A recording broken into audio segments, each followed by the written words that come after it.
Hello, everyone, and welcome into Pleasant Grove High School for our matchup between the 5-2 Pleasant Grove Vikings and the 5-2 American Fork Cavemen. JT Wisdersill and Nate Carter excited to be with you on the call for this one. And Nate, what's the biggest thing you're looking for in tonight's game? Hey, we have a lot of talent out here. It's super exciting to be here with you, JT. Definitely looking forward to seeing this crosstown rivalry. Yeah.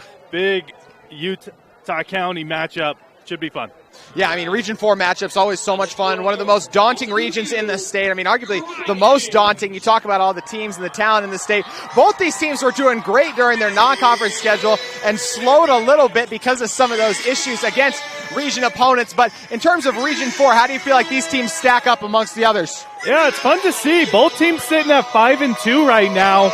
Definitely a bit of difference in strength of schedule we've seen so far, but I think we should have a tough matchup coming for us. It should be a fun one tonight. One interesting wrinkle to this game is because of concussion protocol, Nick Steffieri is not going to play in tonight's game, so it'll be a backup quarterback for Pleasant Grove tonight. And how do you expect that to change in this offense? I mean, Steffieri, one of the premier quarterbacks in the state. Yeah, obviously Coach Walkenhorst has said he's going to coach to the strengths of the junior, and should we able to see him blossom, this is the future of the program, JT. Hopefully he'll be able to get the reps he needed to continue the growth for this Pleasant Grove program next year. Yeah, Mason Jensen, who we're expecting to see out here, a 2025 guy. So a big opportunity here to come out, get a huge region win as well. And one of the things that's just so impressive has been the turnaround of this Pleasant Grove team. As you know, last year they only won one game, and it was a long season. But you know, this year we talked to the coaching staff before. They spent more time with the BYU coaching staff this offseason, so got more acquainted with them, got stronger, felt like as a staff as well. And then the players just getting in the weight room, really having time to input their vision, and it's led to some strong wins on the season as well. When you're talking about Pleasant Grove, it was a narrow loss versus Farmington, but I'm looking at a 47-0 game versus Orem. That is something that does not happen last year. Looking at a win as well against teams like Wasatch, and this is just a team that's been impressive all season long in terms of what they've put on the field, and excited what they can do tonight as they've gone for the blackouts for senior night. Yeah, and that's right. You corrected me there. Mason Jensen is actually a sophomore tonight, and a baptism by fire with this American Fork team. This is it. This is where men are born. Yeah, so Champion Edwards and the Cavemen's offense, the first group we're going to see. You know, it was kind of interesting to start the year. There were multiple quarterbacks in and out for AF, but this is Champion's team. Champion, former Corner Canyon quarterback as well. Didn't really get an opportunity to play there, but has shown off some of his talent this year, and we've seen this Cavemen offense be highly productive, including a win versus a very good West team. Yeah, big overtime victory right there for the Cavemen as they face off against the defending state champion in Lone Peak, and we are off. Indeed we are, Nate. So with the touchback, that will bring out the Cavemen's offense. And, you know, one guy I'm looking forward to seeing tonight, at least, Nate, is Trey Roberts. When I last called an American Fork game when they took on Bingham, Trey was really held in check. But he is one of the premier receivers in the state. Do you expect them to go to him early here? Yeah, definitely. No, American Fork loves to air out the ball. Obviously, they have a lot of targets out there, and they've been able to put up stats so far. Champion Edwards is obviously an athlete behind center, and he'll be loving to air it out tonight. The 6'2 senior quarterback, Edwards, set for the shotgun snap. Edwards looks the way of Roberts, and Roberts nearly brought it down. Almost a positive broadcaster jinx there, but outstanding coverage on the outside. Yeah, obviously Trey Roberts, one-on-one, he's getting his hands on the ball at least. He's so physical, goes up, gets after the ball, comes trying to come down with it every time. Micaiah Peterson in coverage on the left at the bottom of your screen there, doing a great job disrupting that jump ball. You know, the Cavemen also have an imposing rushing attack as well with Dax Watts in the backfield. We'll see what they have to do on 2nd and 10 from the 20.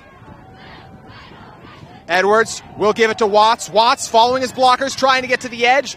Tackler met and dragged out of bounds, but a solid gain there.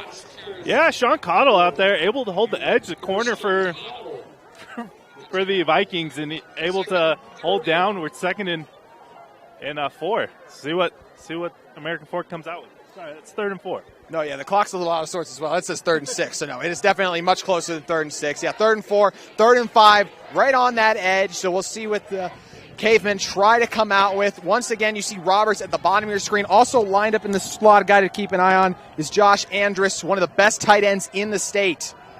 Edwards looks right, completes it. First down for the Cavemen. That time hauling in the reception was Peyton Reese. Yeah, big haul in there by Caitlin Reese. Obviously a quick sticks route right there, able to pick up the first down, and we're moving down the field. So nice long drive to start things out here. See, Cavemen going slow here early. Coach Bean's squad. Got some time to kill, obviously. They're in no rush to get it done. This is a team that, as I mentioned, they lost their first game of the season. I was on the call against Bingham. Another test here tonight for these 5-2 Cavemen. Hole up the middle is quickly closed by the Vikings as it's a gain of about 3. Yeah, great move there by the Vikings, able to sniff out the run on early downs and be able to hold it to minimal gain.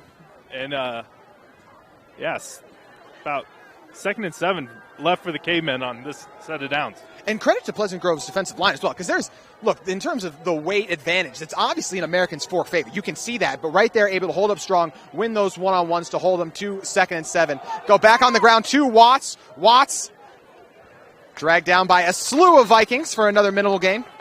Yeah, obviously we can see it's more than just muscle and meat up front that's going to hold the line, JT. Obviously we see Pleasant Grove able to teach the right technique to be able to have players in the right position to slow down this American Fork. Jacob Eardley was the back in on that one. Him and Watts, the primary 2 ball carriers in the ground game for the Cavemen. With 10-14 left on 3rd and 5. We'll see where they go here. This is exactly what it was. It was 3rd and 4, 3rd and 5 last time. They were able to get it. We'll see if Edwards is able to get it done once again. Bring a blitz. It's picked up. He looks to the outside. It's hauled in. Fighting for the yardage. It's going to be close, but looks to have it. Does Hunter Michaelis. Yeah, obviously, Champ Edwards able to find the check down man, find the man that's open in these zones. Obviously, Pleasant Grove is scared of anything going deep on them. Great move there by Edwards to be able to check down and pick up that first down. Edwards 2 for 2 on 3rd down so far in this one. Great job by the offensive line as well. How about that blitz pickup? Yeah, not always easy to see a linebacker come flying through and be able to stop him at the line. Give it to the outside. No one there except for Vikings as they swallow him up on the short game for Lucas Segura. Yeah, it looks like linebacker 44 Trevon Gates able to pull him down for that only gain of 2. Nice work there. If the Vikings as well, look, you obviously wanted to force a 3 and out, but it's not bad to bend a little bit as well. Give a couple of first downs. It's obviously still a long way to go to even field goal range, so another opportunity. Just going to have to make sure you get off the field on those 3rd down situations, and they have an opportunity at 2nd and 8 to force another 3rd and long if they can hold them to another short gain here. Edwards with Segura once again flanking him. Gives it to Segura, charges ahead, nowhere to go. The Vikings continue to control the line. Yeah, no hole there for the Cavemen. Just a wash as he tries to get anywhere. Another 3rd and 8. It's only a matter of time before an offense stalls out. Let's see what Champ Edwards is able to do here. One thing that's interesting, look, we are in the basically the bleachers of PG Stadium, and look, this is 3rd and 8, and it's a very quiet stadium right now. There's no one really trying to make noise, trying to disrupt anything. We'll see if the student section decides to get going here in a moment, but right now it's just the cheerleaders putting in all the work to try to create that noise on 3rd and 8 with 8:09 to go. Edwards 2 for 2 on 3rd down. He's got time waiting. Pocket collapses. Going to try to escape to the left, and he will get the first down. Edwards with the legs. That's devastating. Not only does he pick it up, he's able to get out of bounds. Nobody on the defense is able to touch him. This really takes the wind out of the sails for a defense. You at least want to be able to punish a quarterback in that situation. You hold up on the back end, but then you can get pressure through, and that's the hard part is you just give it up on the ground. A quarterback's legs is one of the ultimate equalizers for everything you can pretty much do, and then it just, when a quarterback can scramble like that, breaks everything down. So with just under 8 minutes to go, ball at the 45 officially as Edwards crosses midfield. See a packed box by the Vikings. They'll pitch it to the outside to Segura. Segura following his blockers ahead for a nice gain. Yeah, on that far hash we see them try to just take out the short yardage and able to take out a chunk. American Fork just chipping away on this opening drive, just slowly moving the stick, slowly getting down towards the red zone. Yeah, the very first play, they took a shot with Roberts. It didn't work. Since then, it's pretty much been the first 2 plays, we're going to run the ball, and then if we have to on 3rd and long, we're going to drop back. And that seems to be the approach, and it's one the Vikings are aware of as well. We talked earlier, and this is a Pleasant Grove team that's confident in their front 7, and you got 4 guys pretty close to the, almost 8 guys close to the line. Edwards on the quarterback keeper, squeezes ahead. Another first down run for champion Edwards. Yeah, obviously misdirection so devastating for a defense. You always have to stay home, do your job, keep your eyes out of the backfield, and stuff your holes. Yeah, Coach Walkenhorst's team there doing such an effective job, right? Setting it up with the pitch, set it up with the pitch. They've run that 2 times now, fake it, worked to perfection. That was their 4th first down of this drive, and they didn't even need 3rd down to reach it on that one. Yeah, obviously staying out of those 3rd down situations is the best place to be. Get it done on early down so you don't have to risk it. 7:20 to go, ball in the 31. Edwards empty backfield. Pressure's going to break in. There's no one on the right. Edwards going to use the legs once again and gain about 5 on the play. So another broken play, but Edwards makes something out of nothing. Yeah, that's obviously why you love to see him behind center. Again, Pleasant Grove not even able to get to him. You're not going to slow him down. He's going to be able to keep that up all night. How about the high step as well? That's how you know you're an athlete, when you're doing the high step to try to juke a guy on the outside. And Edwards was able to get a couple extra out of it as well, picking up 4 officially on the play, making it 2nd and 6. And, the Cavemen's offense have almost used up the entire first quarter, the first half of the first quarter, I should say, because we still have 7 to go. Edwards kept it, goes to the outside, and dragged out of bounds after the short catch is Wesley Buig. Yeah, Hunter Clegg hauls that one in. Oh, that is Clegg. Good eye. No worries. I thought that was Wesley. Yeah, look at Clegg getting in on the offensive action. Yeah. Good eye there, Nate. No, this is one of Champ Edwards' favorite targets. He's massive. We spent some time on the field. Stanford's lucky to have him. It's dragging him out of state to go play for him next year. That's a defensive end lined up in the slot. What a weapon for the Cavemen. 3rd and 2. They're 4 for 4 on 3rd downs. Can they keep it going? Edwards to the outside, sees his man all the way, and hauling it in is Jace Hole. Yeah, 3rd and short there. Ball thrown a little bit low for the wide receiver, still able to haul it in, move the sticks, and we are officially in the red zone, JT. And one thing that's interesting so far for Edwards is he just knows where to go with the ball pre-snap. He's not going through reads. He's eyeing his guy, and he's staying with him, trusting that he'll win and get open. And that's all they've done on the outside so far on those 3rd downs. Yeah, they've done a really good job calling out this script in this first drive to be able to take pressure off of him so he's not having to scramble. Looking for it deep. And hauled in. What an adjustment and a catch. Touchdown for Peyton Reese. Cavemen strike first at Pleasant Grove. Yeah, you love that ability to be able to just throw that ball deep, one-on-one coverage, have your wide receivers come down with it. Big strength of American Fork this season is just having physical wide receivers come down with passes like that. That's how the drive started. They tried to go to Roberts early on, and this time they go on pretty much another fade route, basically, and it works to perfection as Reese hauls it in. Opportunity for Noah Anderson to stretch the lead to 7. He'll do it. Cavemen with a fantastic first drive, and they lead 7-0 here at Pleasant Grove on KSL Sports Rewind.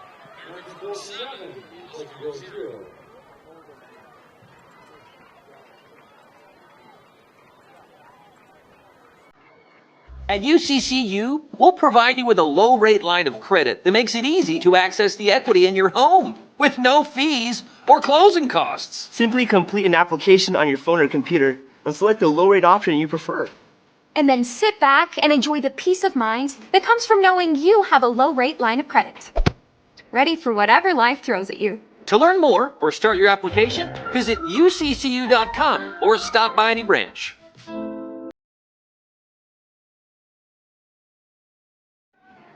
What an opening drive for the American Fork Cavemen. They moved the chains, I believe, 6 times. Would have been 7 if it was, and basically when you consider them dropping it for the touchdown after, but so efficient on third down. Champion Edwards showing great control, as well as they got some tough yardage through the grounds as well. Yeah, obviously it's going to be a tough night for Pleasant Grove's defense. They knew that going into it. See what adjustments they can make next time. And kickoff was bobbled, but dragged out for a nice gain. Gets just past the 25 to the 26. Yeah, your heart stops a little bit on special teams as you see a ball bobbled around with a herd of American Fork Cavemen coming after it, able to haul that one in. We'll see the Vikings take the field on offense. We talked about Nick Steffieri as well, one of the best quarterbacks in the state so far on the season. He's been outstanding, and you lose him tonight. And when you don't have Steffieri out there, what do you not have, Nate? You don't have a 6'2" quarterback. Obviously that presence is going to be missed tonight. After what we've seen recently in football, it's safe to keep him out tonight. Make sure he's feeling better before you put him out there and getting hit. So the Vikings start with it on the ground. Going to be a short gain. Hunter Clegg involved in that tackle. Nice to see Hunter Clegg on offense. He's done it a couple times this year, but still always catches you off guard when you see him out there. Oh, yeah. No, he's definitely an athlete that this American Fork team's trying to ride both sides of the ball. Why wouldn't you? And the Vikings decided to start in the Wildcat there. They had Tuala Wolfgrim on the carry, and now is our first look we're going to get at the sophomore Mason Jensen. Jensen getting his first varsity experience last week in the Westlake game. The Vikings were able to hold on and win that one, but an opportunity for Jensen to get a monumental first win. Never helps when you have a false start, though. Yeah, a little theatrics there by the Cavemen. Looks like the Viking offensive line responded, and they might be going back 5 yards. Yeah, one of those difficult things, right? You don't actually cross over in the neutral zone, but you see the movement, and that's where it ends up getting you. So we'll back it up a couple, make it 2nd and 14 with 5:14 to go in our first quarter from the 28. Yeah, obviously this American Fork defensive line, you want to be flying out of your stance as quickly as possible for these Pleasant Grove. Low snap was hauled in on the outside. Jensen aired it out, but unfortunately it falls. Actually, is the catch. So nice job holding on to that one by Cannon Hale. But it still only goes for, actually, at the moment, it looks like only a yard or two. Might have even only gotten back to the line of scrimmage. And you talked about this is a loaded defensive line for the Cavemen, so you feel the pressure to get it out even faster as well because you don't want to give up a sack. Yeah, you have to play quick, but you can't play rushed is the situation they're in right now, JT. Obviously, this D-line's going to be coming after the quarterback. You got to make great decisions. Cavemen show blitz. It's picked up for a moment. Jensen rolling out to the right. Going to take a deep shot, but just overshoots his intended target. It was there, Nate. Yeah, you love to see him be able to read the field, be able to see a guy running for his life from those Cavemen defenders, and just the accuracy will come with time. Obviously, he's super jazzed. This is his first varsity start. He's been thinking about it all week. Well, I'm sure he settles down and we'll see some plays from him. Exactly, and that's a difficult throw to make on the move as well. You just highlighted it there. Now the Vikings forced to punt. Once again, a 7-0 game as we just officially updated our scoreboard. Cavemen, thanks to Champion Edwards, got after it early. See if they can do something with this one. It'll start with a punt return. Not a lot there. Actually breaks out of it, doing a fantastic job is Hunter Michaelis. Michaelis down the left sideline. Michaelis crossing the 40. Michaelis crossing the 30. We have a flag. He's dragged down at about the 25. I believe it's coming back, but it was a fantastic effort by Michaelis, who looked like he was just going to get brought down where the flag was in the first place.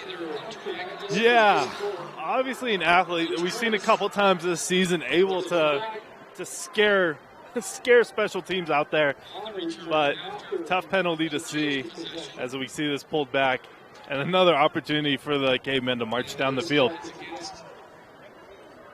And that was something Coach Walkenhorst talked to us about, right? Was not giving up those big plays on special teams. They nearly did so there, but thanks to that early flag, return all for naught. Yeah, it's always easier to get a big return when you have a defender draped over somebody else. Really opens up the lanes. Just not allowed anymore. Another beautiful view out here at Pleasant Grove. It's one thing that's great about high school football across the state. As someone who's not from Utah, it's something I appreciate every single time. You probably do as well, Nate. Yeah, no, that's Northwest. We just had trees not Skylines. So this is definitely a fun place to call a game. So the Cavemen's offense coming back out. Champion Edwards couldn't have really been any better on that last drive. I believe he was 3 for 4 in terms of completions. The only incompletion, the first jump ball to Roberts. So after that, marched him down the field. Then the beautiful 20-yard plus touchdown pass to Reese. Just over 4 minutes remaining here. Edwards going to keep it to the outside. Makes a move back inside for a minimal gain. Well played by the Vikings.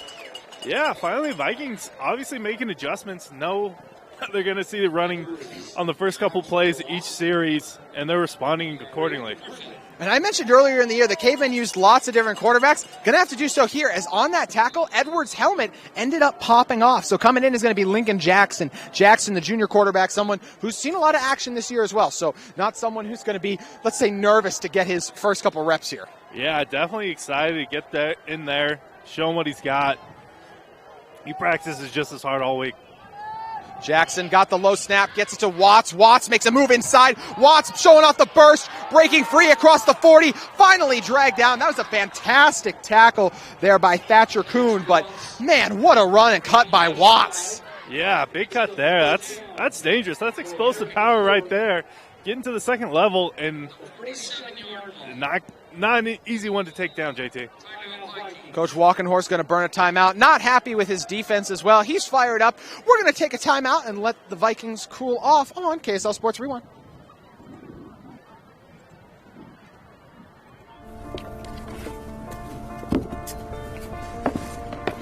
College wasn't built for me. I didn't care if I had to work a double shift. Or if my kid had a fever. Deadline's a deadline. I want to set the deadlines. I want to take tests when I'm ready. I want to take courses on my time. And speed up when I know my stuff. I want a university that cares about me. Tests on your time, courses on your time, graduate on your time. WGU, the nonprofit university of you.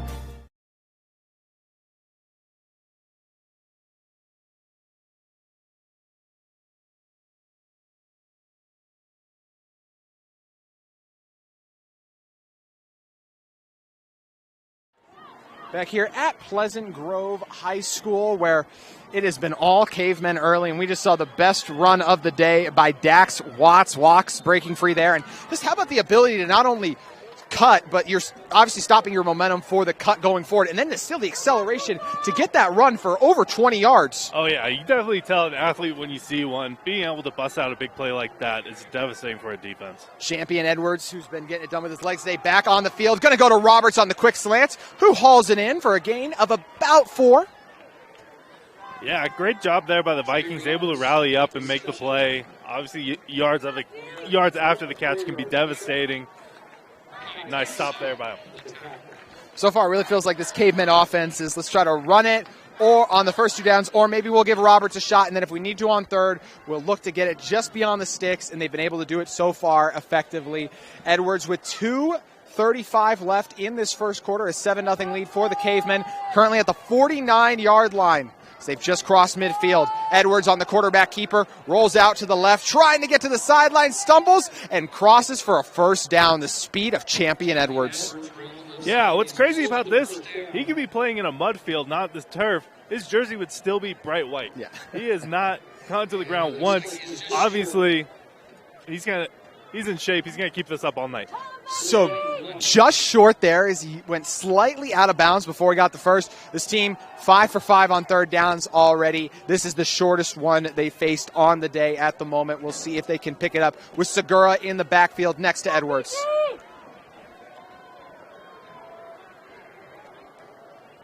Via blitz, they give it to Segura, who charges ahead and gets enough for the first. Yeah, great move there. Able to run inside the tackles, be able to move the sticks. Obviously, this is a well-rounded K-man team. Able to keep an efficient drive alive. We have an injury on the Vikings, so we will step away while he is tended to on KSL Sports Rewind.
Dawson Gillian able to get up with a little bit of help. Now walking off to the sideline. Appears to be at least okay. We'll see if the training staff can tend to him or if he's able to return to the game. But Gillian able to get up and walk off. Always a great thing to see. Edwards in this offense set to resume their reign of power in this first quarter. 2:15 remaining. It's been all Cavemen early. They're close, approaching over 100 yards of offense. Edwards wants it all deep, looking for it, airing it out, and nearly hauled in. It was misplayed by Jet Nelson. Yeah, Mekhi Peterson for the Vikings obviously cutting his teeth tonight. He is, I don't think he's the weak link out here, but he's definitely going to come. He's going to be a deal maker for the Vikings tonight. Been tested a couple times, as you mentioned, and held up pretty well overall. Going to draw Trey Roberts once again. This is a Cavemen team. Look, Roberts the clear number one. After that, ton of guys capable of making plays and catches, as it's been all season. Two backs in the backfield. Both will be used to block. Pressure still breaks through on Edwards, who just kind of has to flick it to the sideline. Yeah, obviously you don't want to take a 10-yard loss on second down. Smart move there by getting it away. But I think they're talking about intentional grounding right now, but there was someone in the area as well. So I think that's the biggest thing, is you can still see someone over there. Was he going to catch it? No, the ball wasn't even close. But still someone at least on that side, which I think is the reasoning. But it makes sense the Vikings would be frustrated by it. Do you agree with the call, Nate? Yeah, obviously it's a tough call there. Intentional grounding is one of the funny ones that seems to change every year. So Good point. Champion on third and 10. Looks to the right all the way. Going to try to escape ahead. Was dragged down. Somehow broke out of it. Trying to get to the sideline. Edwards ahead. Diving. Did he get it? No. Going to be about 3 yards short. This is a Cavemen team we saw practicing some deep field goals earlier, but I expect the offense to stay on the field, Nate.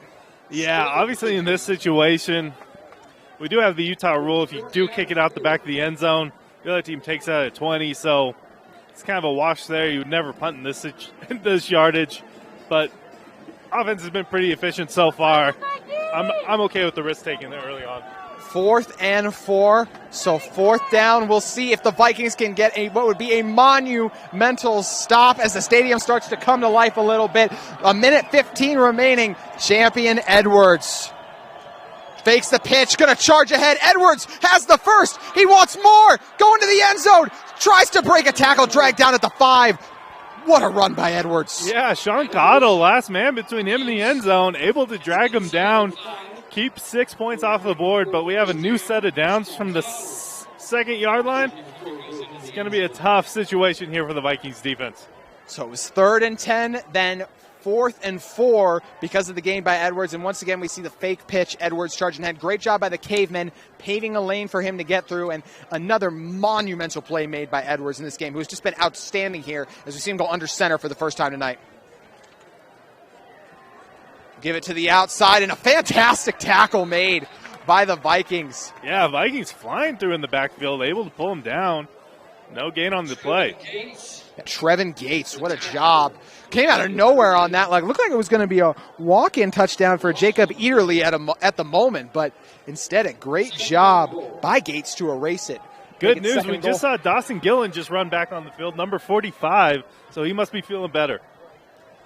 The play clock is like a split-second difference. They'll have to run one more play before it expires in the quarter. So the play clock dips under 8. Edwards watching it, snaps it, rolls out to the right, has his man open, went to Clegg, and it was broken up at the bottom. Clegg tried to haul it in, but a good job in the secondary for the Vikings. They're able to break it up with Riker Mickelson. A 6'4" target has a tough time reaching for his ankles there, JT. It's a ball you want to see a little bit higher, and you probably have 6 on the board. Got to imagine Champion trying to avoid an interception there, but at the same time as well, got to give your guy a chance of being a little bit higher on it. The Champion been lights out today. 0.8 seconds remain in our first quarter. Cavemen looking to take a 14-0 lead after 1. We'll see if they can do it here. Edwards once again goes back under center. Trey Roberts at the bottom of your screen. They're going to give it to Watts. Watts forward and tackled. Great job by the Vikings DBs to bring him down. In on the stop was Gabe McCoy. Yeah. Interesting situation here as we end this first half. 4th and goal. I don't know what you do here, JT. End of the first quarter. Cavemen in front, 7-0, but on the goal line. We'll see what the 4th down decision yields when we return on KSL Sports Rewind.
Second quarter action set to get underway here at Pleasant Grove High School. It's been all Cavemen early. The first drive, 80 yards into the end zone. Champion Edwards was lights out. Vikings failed to get a first down, had to punt it back, and now, thanks to some great running once again by Champion Edwards, they're in another position to score, but a huge third down stop by Pleasant Grove makes it 4th and 2. Interesting situation for the Cavemen, and the offense coming back on the field, Nate. 4th down and goal, obviously. You have a lot of confidence in your defense tonight, JT. Been able to force the Vikings to punt. This would be a tough spot to bail themselves out of. I say go for it. Champion with Segura in the backfield. Champion keeps it, rolling out. Man wide open. It's Clegg with the touchdown. Cavemen 14-0. Yeah, tough to miss a big guy like that in the end zone.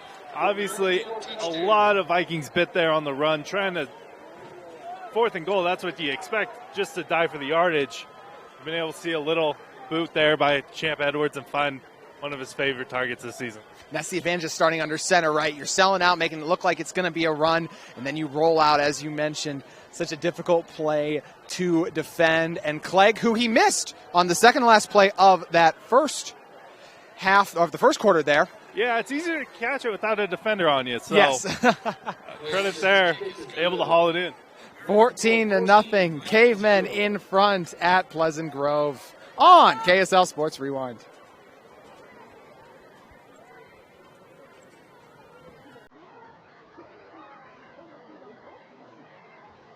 At UCCU, we'll provide you with a low-rate line of credit that makes it easy to access the equity in your home with no fees or closing costs. Just complete an application on your phone or computer, or stop by any branch.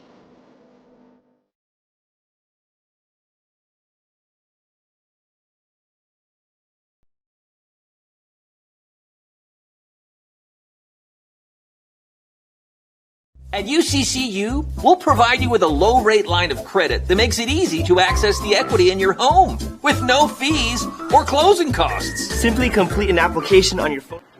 Back inside Pleasant Grove High School. Cavemen lead early as they're set to kick it away. This one sails high. Hauled in the back. Frankham. And what a hit. He's absolutely dropped. Great job by the Cavemen laying the wood. Yeah. Oh. Good job by number 23, Tyson Egert on that one. Yeah. Obviously great coverage there. Right there at the 20-yard line. Leaves a lot of field for the Vikings tonight and the sophomore quarterback. I mentioned the sophomore quarterback, Mason Jensen. It was 3 and out on the previous drive. 0 for 1 today. On attempted passes, we'll see what the Vikings try to roll with here. If you're just joining us, Nick Stefari, unfortunately, out of this game. Go with the wide receiver screen and just overshoots his intended target on the outside. That time, it was Wade Christensen. Yeah, obviously, first game jitters. We've talked about JT. Hopefully we see him start settling down, able to make the right reads and be able to get the ball to the wide receiver. Yeah, the first throw, he really had that one rolling to the right, a very difficult one to make. But then if you talk about the second one there, your feet are set. It's served up for you there. Just one you got to have, and we'll see if Jensen can settle in here against a strong and stout Caveman front that's rolling with the bear front here early. Ooh.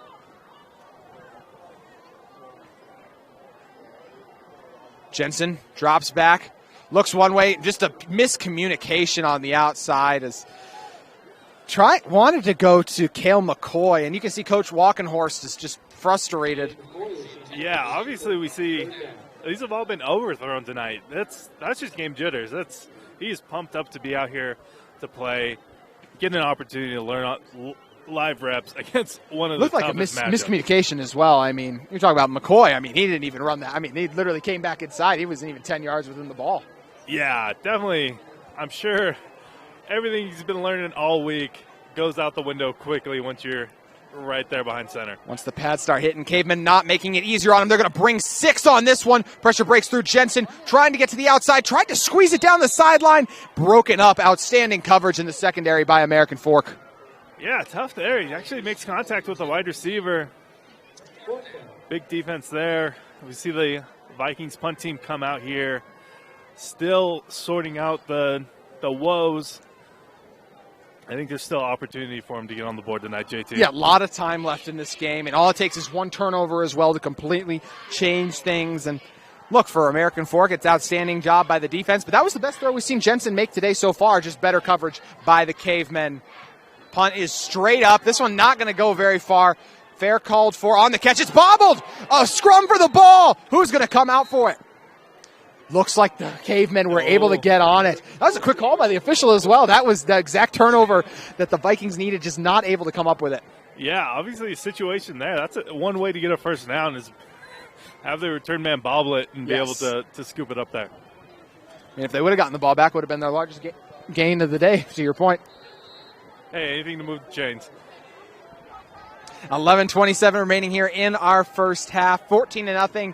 Vikings lead. Champion Edwards has been absolutely electric at the field today as he gets settled in right on the Vikings logo for another drive. This one going to start from the 44. One interesting thing, we did see Watts go down on that final play of that first quarter. This time they'll go to England, charging ahead. Some tough running as he gets about 6. Yeah, we're seeing a lot of runs to the outside here for the Cavemen. Looks like a little bit of change up in personnel as we haven't seen 4 defensive linemen putting their hands on the ground, keeping one up, trying to keep that edge sealed so that no plays are breaking out from the outside.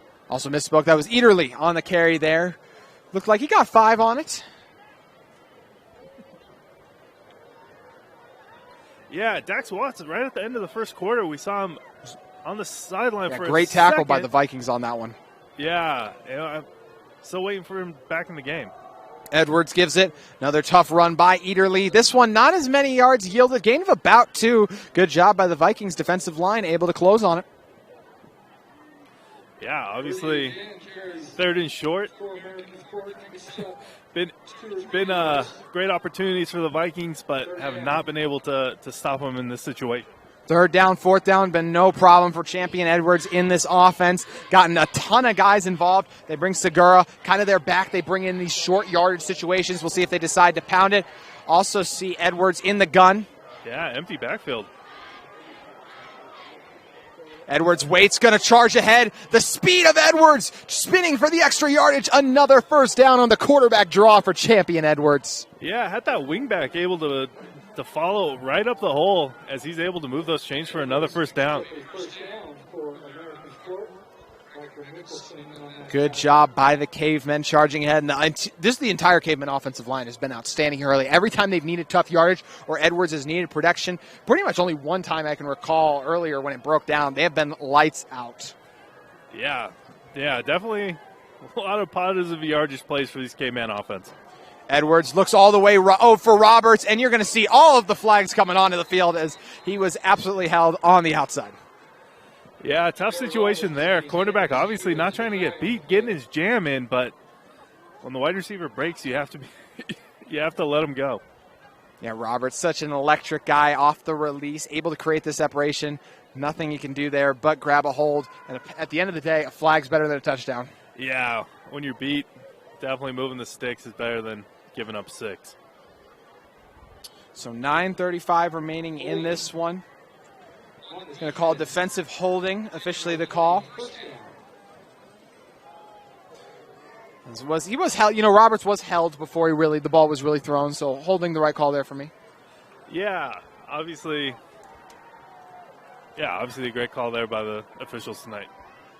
Edwards fake the pitch once again, going up the gut, goes airborne as he gets basically flipped, does a tumble in the air and lands on his back. Looks to be okay. Thankfully landed safely, but what a hit in the hole by the Vikings. Yeah, it looks like we had number 44 Trayvon Gates and number 41 Jake Payne just lowering the shoulders in there, finally making Champ Edwards pay for keeping the ball. Good vision by you as well, Nate, to be able to see through all that. I can tell you used to play linebacker, able to make out who made that tackle, giving some credit. Yeah, luckily we have some bright white jerseys, white on black on for the Vikings.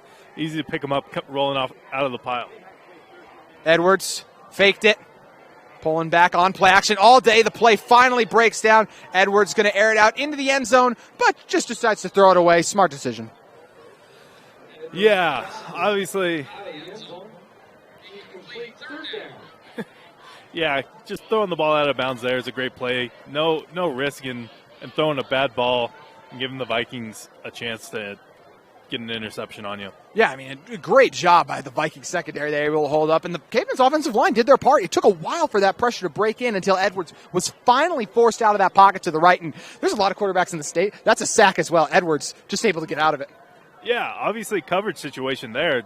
Good job of Vikings secondary, able to make Champ Edwards have to scramble out and throw it away. So 8:48 remaining, 3rd and 6, but as we mentioned, it's been all easy on 3rd down today. Pressure breaks through. Miscommunication on the outside. Yeah. Edwards just ailmails it. Another low snap there. Edwards panics, wings it out to the outside, gets it out of bounds again. We are another 4th and 8 situation. It's going to be and we're going to see a field goal. This is a Caveman offense we saw practicing for these long field goal situations. We'll see, and this one obviously not super long, but still a decent range for high school. Yeah, definitely. No wind out tonight, so hopefully he'll be able to punt this one through. Anderson. He's got it. Oh, incomplete. I thought Noah Anderson had it. That's why you watch the refs, right? Yeah. Controversial play last week with the American Fork versus Lone Peak, as they all believed they kicked the end of regulation field goal, and the referee called it no good again. Tough angles out there. Trust the referees on that one tonight. Yeah, so that one does not yield the Cavemen's way. First thing that really hasn't tonight, if we're being honest. Vikings finally with a chance to capitalize on a little bit of momentum here. A missed field goal as they're going to start it on, looks to be exactly the 20. Yeah, three wide receivers out wide against the cover 2 shell from the Cavemen. Should be able to find somebody open here. See 4 down linemen. Jensen gives it. Short gain there on the tough running. Doing a good job that time was Clark. Or excuse me, actually Jansen. Yeah, we see Mason Jensen working his way to the sideline a lot, checking in with Coach Walkenhorst, making sure that they're on the same page out there, making sure that they're seeing the same thing. Hopefully you start seeing some more positive yardage plays. So that one went for 3, 2nd and 7 for the Vikings. Jensen going to drop back, looks one way, decides to step in the pocket, and he is engulfed. The Cavemen get home. Yeah, obviously the play breaks down quickly for him, sees a glimpse of daylight, tries to get it by the legs, and this Caveman defensive line is having none of that, JT. Yeah, Drew Dickey in on the tackle, as well as Siosifa Lavu. So once again, you get a little bit of positive, right? Positive yardage there on those 3 yards, but you give it back with the 4-yard loss on the sack. 3rd and 11 with 7:30 remaining in our first half. Jensen in this offense behind the chains once again. Pressure breaks through, try to set up the screen. Green grass in front, charging ahead and getting the first down. What a fantastic effort on the run as the Vikings get their first down of the game. That's an amazing call right there. Love the call there by Coach Walkenhorst as we see this Cavemen defense ready to pin their ears back and get after the quarterback, get up too far upfield, vulnerable for that screen. We have a Viking first down. Great job by Wade Christensen. And you're right, it's such a perfect play call, right? Like you just give up a sack, so the defense is already ready to tee off on 3rd and long, and then you pull them in. Fantastic job. 6:50 remaining in this one. Cavemen going to bring pressure once again. Jensen gets it to the outside and drag down as the Cavemen play it well. Flying in to make the tackle on that one was Evan Agor.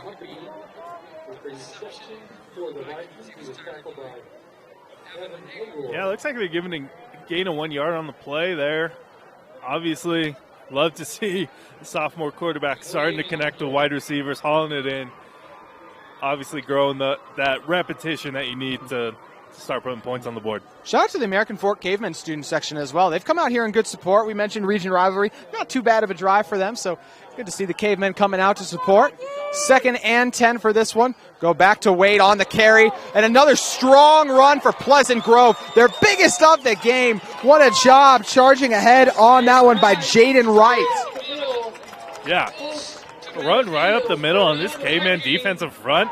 Great job. Great job with the linemen getting to the next level, making the blocks that make it possible to move the sticks on another Viking first down. Jaden Wright, Wade Christensen, the two-headed monster in the backfield for the Vikings. Finally moving the chains a little bit here. Their 2nd first down of the game. Jensen going to keep it. Jensen swallowed up. It's a great tackle by American Fork. Yeah, nowhere to go. Obviously, a lot of Cavemen coming off the edge, making it tough. Drew Dickey in on the stop. 2nd and 9, gain of 1 on the play with 5:20 to go. This first half is flying by, Nate. Yeah, obviously, we've just seen a lot of ball's been staying on the ground a lot tonight, JT, and clock continues to run. Lots of yards on the grounds for both sides. See the Vikings set up in the heavy look. See if they can get it done on the ground here. Give it to Wright. Blockers in front of him. Wright pushing ahead, nearly broke it free. Gain of about 5. Yeah, almost a wishbone look there Yes. by the Vikings. Obviously a run formation and biggest drive they've had so far tonight. Something sparking on this offense. Great to see it. 4:40, that clock continues to tick. You know, this is a team, look, they're gaining yards on the ground, but if they do want to continue to run it, that clock's going to run down really quickly. See them get back into it. Give it to Wright once again. Wright charging ahead. This time the Cavemen ready for it. They drop him for a gain of 1. Yeah, obviously clock might be the Vikings' friend tonight. Obviously, keep the ball out of the Caveman offense. Maybe muck it up a little bit. Keep the scores low. Hope for a miracle, and you can pull this one out. Do you think they can run it, though, every play from now and still reach the end zone, Nate? We're looking at 4th and 4. This obviously we'll see a Caveman adjustment sooner or later with a strong box there. Bring a safety into the box. There's a way to stop the run. My biggest fear is just the timing. We're at 3:40 now, so let's say they get this timeout here, and they're going to take a timeout. Coach Walkenhorst doesn't like what he sees in general, and we'll see. He's already telling them we could speed up and get after it in a second. So with 3:43 to go, we'll step away when we come back. 4th and 4 at Pleasant Grove.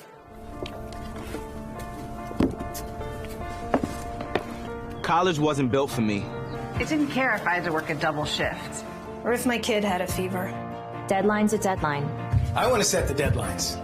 I want to take tests when I'm ready. I want to take courses on my time. And speed up when I know my stuff. I want a university that cares about me. Tests on your time, courses on your time, graduate on your time. WGU, the nonprofit university of you.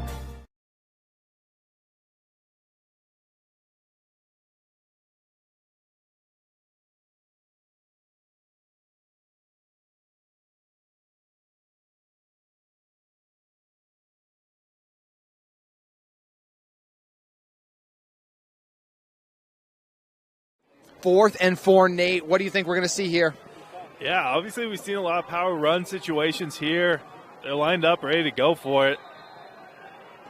See 3 backs in the backfield once again. That's a crowded box for the Cavemen, and they get him to jump off sides. What a job by Jensen on the hard count. The Cavemen with the first. Yeah, I guess I didn't see the freeze play coming there. Great work there by the sophomore. Getting his first offsides there at the line. You just hear a quarterback yelling anything he can to get the defensive lineman to jump. So another first down for the Vikings. Their third of the drive. They've continued to work it, doing a great job. 3:43 remaining, so you got some time. Got 1 timeout remaining in this one. We'll see him bring all the receivers back in. Jensen going to drop back, trying to get it outside quick. That one deflected at the line. Yeah, a tough situation there. We see Jensen not as tall as his the other quarterback, Nick Stafari. Tough to get it over the line. And that's a big Caveman front 4 as well. Like, that is not a small group. When you get the hands up like that, that's a lot you got to throw over. No, that's a 6-foot-plus wall yeah. right in front of you. Jensen, not that tall. Definitely going to have a tough time trying to throw outside and over the middle. They look to right first. Instead, they check it to the outside.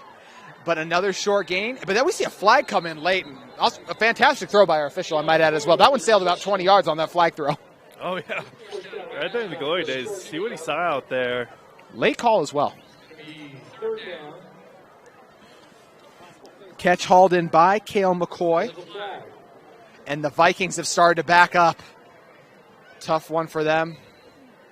Looks like an illegal block in the back, I believe, Nate. Back by the defense. Obviously, it definitely happens with everybody swarming out that way. Sometimes it's just a person stepping in front of you at the wrong time, trying to hit somebody. You know, one thing about this first half is we've only seen each offense 3 times so far. Yeah. Time of possession has been a little lopsided, JT, but, yeah, we've definitely been seeing. You're right, the quick 3 and outs, but then for the Cavemen as well, just not able to capitalize on that late opportunity. And we'll see if the Vikings now, it's 2nd and 18. Jensen going to try to escape the pocket, running ahead. He's got some grass in front of him. Jensen makes a cut, makes another one, gets it back, gets nearly all the yardage back as he's dropped. But did that ball come out at the end? Yeah, Cavemen with the punch. We're waiting for the signal, and they got it. American Fork recovers the fumble. Tough to see Jensen finally finds daylight, is able to make it up the field. Ball security has to be number 1 priority in that situation. Big learning opportunity there for the sophomore. It was a 17-yard scramble and run by Jensen just to give it away. A fantastic job by American Fork staying with the play, getting that ball out. And with 3 minutes remaining, it's a lot of time for Champion Edwards in this offense to stretch this lead to over 20. Yeah, it's a bit more of a dink and dunk, kind of chipping their yardage down the field. We'll see in a 3-minute drill situation what the Cavemen have cooked up for us. We know this is an offense that likes to take a shot to Trey Roberts. He's at the bottom of your screen. Instead, they'll go to the ground first. Good job by the Vikings. They're all over Egert. Yeah, we see another beginning a down short run play here from the Cavemen. Enough as they keep chipping it down and then airing it out on 3rd down. So Eardley with the short run. And, you know, this looks like at the moment at least an American Fork team that is very content just running the ball 3 times and letting this clock expire as they are taking all the time in the world. Yeah, obviously Cavemen's looking to make a deep run in the playoffs. Not trying to tip their hand tonight. Edwards with the empty backfield, sets up the wide receiver screen to the outside, hauled in by the lone touchdown man of the day in Reese, and he's brought down for a gain of maybe a yard. Yeah, another short yardage here as we're rounding out 2 minutes and a half. 3rd and 8. Fantastic tackle by one of the best names in the state of Utah, Bronco Winterton for Pleasant Grove. Yeah, definitely a fun one. So 1:53 remaining. This is a Vikings team as well that, I mean, if they get the ball back here, do you expect them to be aggressive? I mean, already trailing 14-0. You know, you're going to get the ball to start the second half, but still trailing by 2 touchdowns. Yeah, obviously, air it out for sure. Probably not dip too far into the bag. Speaking of airing it out, that's going to be another flag. This gets a little grabby in the secondary. Edwards tried to end up going with it deep, but ended up not having it. Yeah, obviously Micah Peterson, obviously not trying to get beat there. And grabs on. It looked like he was just in the right position. The wide receiver tried to run over him. That's what you saw, run over? Yeah. I can understand the defensive side of it as well. And that's what they're talking about right now. They're going to say, did he initiate the contact first? From what I saw, I did see a hand in there. And that's where I'm interested to see what these officials are going to come to terms with here. They're talking things over. Vikings outside of a missed field goal. Haven't really caught a break today. We'll see if they can catch one here on the flag. And I don't see a flag being waved at the moment. So at the moment, it looks like the call is going to stand. And obviously being on the sideline, you're able to see that hand play go. Something from this far out. Oh, it's going to be offsetting. So offsetting penalties. So the Cavemen getting a little, and maybe what you saw as well is maybe it was both ways where we saw the hand, grit and grabby, and then you see for the Cavemen, it's like tried to run him over basically. I think that's what might have been what happened. Obviously, as a cornerback, not your ideal situation to get ran over and to get called for some hand play, but we repeat downs. Another opportunity for Champ Edwards to pick up this third down. Look, obviously you wanted that to be the incompletion, but if you're the Vikings still, they said a minute 31, 3 timeouts left. All that matters, you got the incompletion. We see the empty backfield once again. And that snap on the ground has to be scooped up by Edwards. Edwards trying to buy time for his guys. Just going to air it out across his body. There's absolutely no one home as Edwards just decides to chuck it across the field. Yeah, picks the wide side of the field. Interesting call there. But so Cale McCoy is back on the return for the Vikings, and I think how his return could, the way he returns this, could be interesting to see how the Vikings then want to play this the rest of the half with a minute and 22 left and 3 timeouts. Yeah, obviously either way, I feel like you have house money here to play with, JT. Try to air it out a couple times and see what connection you can have with your receivers. Fantastic punt on the back end. Doing a good job airing it out for American Fork on that one is Trey Roberts. So Roberts, hey, when you're a good athlete, you can do it all, right? Punt, kick, and pass. Yeah, always opens up opportunities further in your football career if if you're multidimensional. Absolutely. So it's going to start on the 31. So 69 yards remaining if you want to get into the end zone, basically. And do you expect the Vikings to try to be aggressive here? Yeah, it's interesting to line up with a tight end, not necessarily 2 tight ends. Looks like they'll start on the ground. American Fork thought they were ready for it, but a fantastic cutback. What an effort by Wade Christensen. That run was going nowhere, Nate, and he cuts it back and gets over 10. Yeah, play to the whistle. Obviously, Cavemen saw that happen, not able to make it work out. You get the first down, but you decide to huddle up again, kind of take a little bit of time. What do you think about it, Nate? Do you want to just continue to run this, or are you okay just kind of letting the clock expire? Yeah, you haven't really had the firepower to gain 55 yards in a minute either way. Go back to Christiansen on the ground. That time the Cavemen are on it. And if the Vikings want to, they're going to have to run one more play. But now they take the timeout. And that's an interesting one, Nate, because you look at it, between the huddle and everything, this is an offense that, look, they knew all week that they were going to be on to their backup quarterback, obviously. And you let about 30 seconds go there by not rushing to the line a little bit, trying to attack with the tempo. What do you think the decision is there? And then why use a timeout now? Tough call there. Obviously, probably not the ideal situation. Something that the coaching staff can still learn from. This is only Walking Horse's second year with the program. Obviously, quick tempo offense with a new quarterback this week. Probably not something that you've really been able to establish with him. You want him hitting the fundamentals before he's able to run a 1-minute drill, no huddle. Seems to be what the case was there, and now they'll opt to burn the timeout. And do you think about just taking any shots deep? It's something they haven't really seen try yet today, or do you just go with, hey, we're getting the ball in the second half, let's just stick to the ground? Yeah, with 3 deep for the Cavemen, tough situation to be in. Low snap doesn't help the situation either. Great tackle, laying the wood on the outside for the Cavemen was Aiden Cage. Yeah, obviously a couple hits there after the whistle, but the ref's calling it clean as we have 30 seconds left in the half. Obviously, a sophomore quarterback may not have the arm for the shot that you need. 3 deep may not be worth risking a pick six. That would better to keep yourself out of digging yourself a deeper hole. Well, as you mentioned as well, now, I mean, we're in 3rd and 14 at this point, so got to agree with you here, Nate. I think we're going to see them stick with the ground, and we'll see in a moment what the Vikings opt to do. With 30 seconds left, ball on the 48. Jensen just going to give it. And a strong run, might have enough for the first down, is Christiansen, and he will. So that's a first down, and this is a Vikings team that looks like they just wanted to burn. Oh, they're going to go on the clock. They're trying to stay on the ball, take advantage. Like might get a spike right here. Yeah, they're trying to set the chain, so 20 seconds remaining. Jensen got to get his guys on it. Taking a lot of time to get ready for it, and they're going to drop back, looking for something deep, going for it over top, and just throws it out of bounds unintentionally. Yeah, tough situation there. Obviously great to see Jensen's arm in that situation. We've seen a lot of shorter passes. Obviously, you haven't seen anyone be able to take off the top of the defense so far, but good to see that arm strength to be able to air it out down the field, JT. 11 seconds remaining here, 2nd and 10, but more than anything else, I mean, you still got 3 seconds, so hypothetically, depending on how quickly you go, got time for 2 to 3 plays, depending on how deep the shots are. Vikings offense still has a chance here. We're going to see Jensen get it. It's going to be a 3-man rush. Pressure is going to break through, and just having to throw it away is Jensen.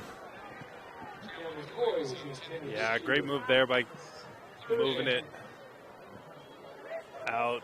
Stopping the clock here. We have 6.5 seconds left in the half for this Vikings offense to come up with something. Siosifa Lavu in on the pressure. The intimidating nose tackle has been essential in stopping the Vikings run game that really hasn't gotten going until these previous 2 drives. And right there, able to come through and create that interior pressure that so many situations is the ultimate equalizer. Yeah. Yeah, we'll have to see what could be the last play of the drive here, JT. What this team decides to do. 6.5 seconds for Jensen. They're going to go onto the ground. A little bit of room in front of him. Stayed up a little bit too long as the clock is going to expire. So it'll get brought down at the 25. But either way, it's the end of the drive. Jaden Wright was showing a little bit of life. And, late on in the half, we saw the Vikings start to move the ball, but never able to cash in. Cavemen with the 14-0 lead. Nate, your thoughts on the first half? Yeah, great work there by a tough defense for the Cavemen, able to keep the Vikings off the scoreboard. We're going to see Vikings try to come up with something to penetrate the defense. Obviously seeing a little bit of success early. I assume we still see the Cavemen offense come out and just chip away down the field again. 15-minute halftime due up right here on KSL Sports Rewind. But your score at Pleasant Grove, Cavemen 14, Vikings nothing. For over 25 years, Salt Lake Running Company has helped people of all ages and levels find the gear they need to start their fitness journey. From a free custom shoe fit analysis to a premium assortment of footwear and workout essentials, SLRC is a top 10 run shop in America. Locally owned, locally operated at 5 locations along the Wasatch Front, SLRC is there to help you gear up and get out. Visit a store near you or shop online at slrc.com.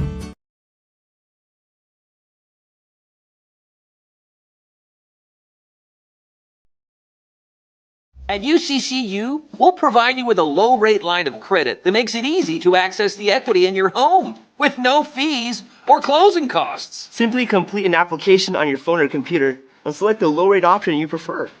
And then sit back and enjoy the peace of mind that comes from knowing you have a low-rate line of credit.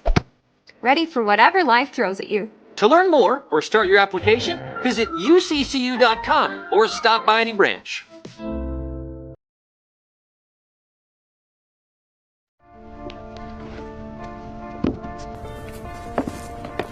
College wasn't built for me. I didn't care if I had to work a double shift.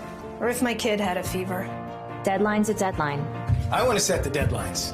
I want to take tests when I'm ready. I want to take courses on my time. And speed up when I know my stuff. I want a university that cares about me. Tests on your time, courses on your time, graduate on your time. WGU, the nonprofit university of you.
Back here at Pleasant Grove High School on KSL Sports Rewind. It's been a fun one so far. American Fork 14-0 over the Pleasant Grove Vikings. And Nate, I think just one of the things you got to start with when you talk about this game is just the performance by Champion Edwards in that first half. Not only getting it done with his arm, but especially his legs. Yeah, Edwards has definitely been able to.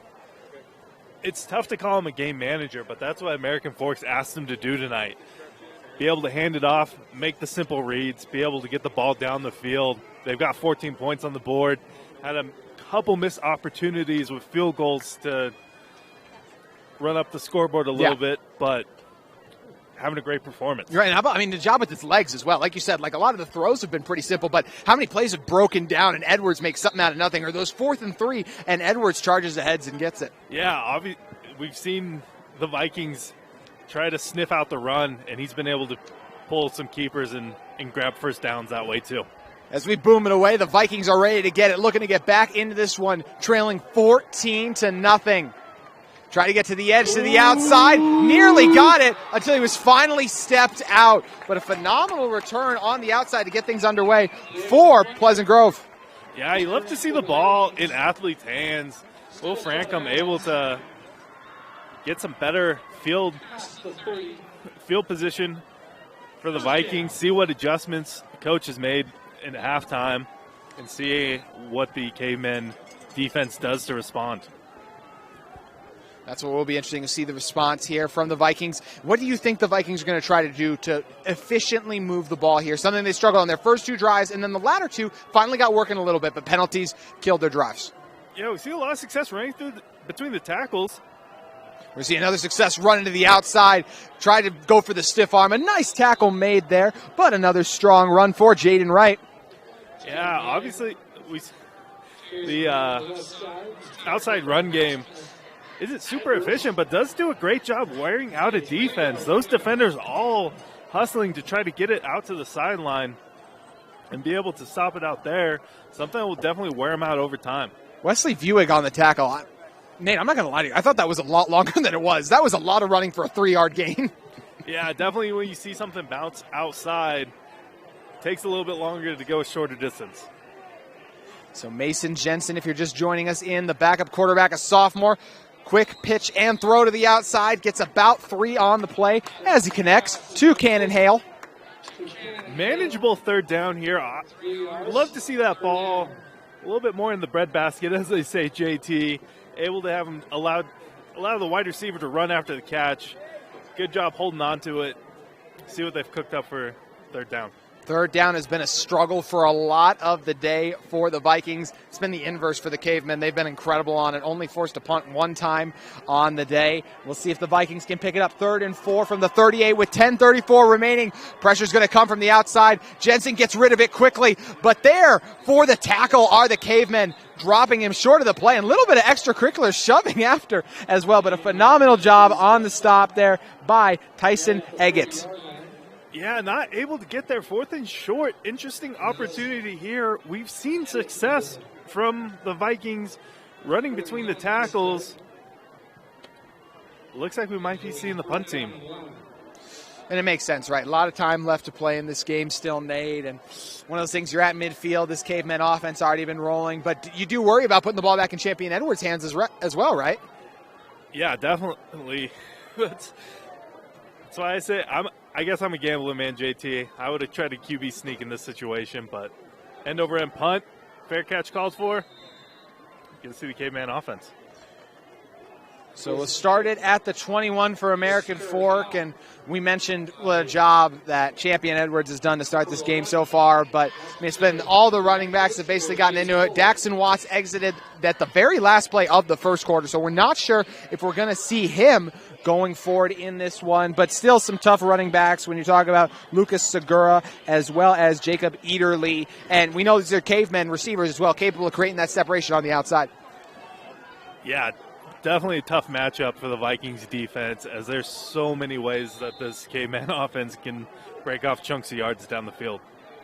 See, there's really, it looks about 7 in the box, but even more when you think about how close a couple of the guys are. Caveman going to test it anyways. Ederle charges ahead, gets 5 on the carry. Yeah, quick 5 yards to start off the second half for the Caveman offense. Couple of. This is a Caveman team as well. They like to run the ball more than they throw it. It's why we see a lot of bodies around the line of scrimmage. And then when they're forced to, Champion and his receivers can't make those plays on the outside, but you know they like to run it. Yeah, it's hard to turn the ball over when you run it. Put yourself in great situations. Kind of a Pete Carroll concept. That's why he loves establishing the run. It's because it puts yourself in less risky situations. Faked it to Eaterly, instead go to this quick slant. That one hauled in, draped all over on the coverage as well. But at the moment, Peyton Reese has a catch. You hear the whistles and you see the flags. We'll see what it turns out to be. Yeah, what do you see on that one? Yeah, it looks like we might have had some contact while that pass was being hauled in. It makes it an even better catch there, JT. You have a defender draped all over you, and you're able to make it happen. Defensive holding, and what did you see on that one? Yeah, at least from this angle, it looked pretty clean. We're not up there. It's on hard the on field. the back end, right? Yeah. We have the tough angle on it. I will say that as well. You are correct. Obviously, we hear about all the hand play that goes on between the DBs and the wide receivers. Looks like they don't accept the penalty as we have a first down here for the Cavemen. Yeah, they'll just take the yardage. A nice catch hauled in by Reese. Not his best catch of the game, though, as he already has that touchdown catch earlier. Did a great job adjusting to it. Give it back on the ground to Eaterly. And Eaterly dragged down for a gain of 3. Yeah, we see quite a few flags like that declined at this level, JT. Utah high school football, it's at the line of scrimmage foul most of the time, not a spotted foul. And so, yeah, you got a lot more yards there by declining the defensive holding penalty. Ball on the 44, 2nd and 8 with 8 minutes remaining in this one. American Fork Cavemen have been pretty much getting whatever they want on offense. Missed field goal and a punt.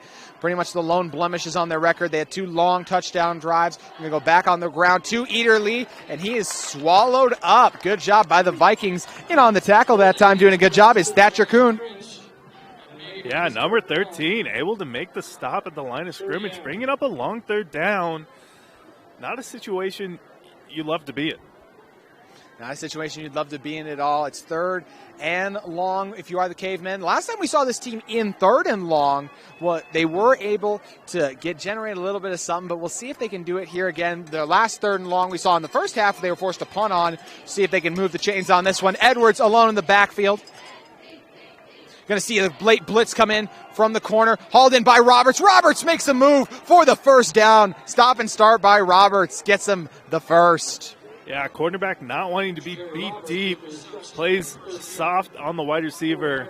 Able to open up enough zone for that Champ Edwards pass and a first down for the Cavemen.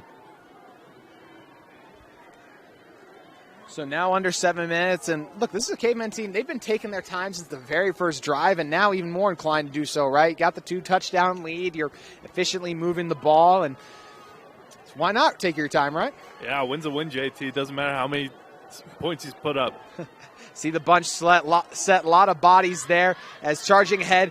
Looked like it was Watts. Going to try to see it. I think that was Watts back into the game. A little bit of shoving after. A lot of frustration, but great to see Watts back on the field.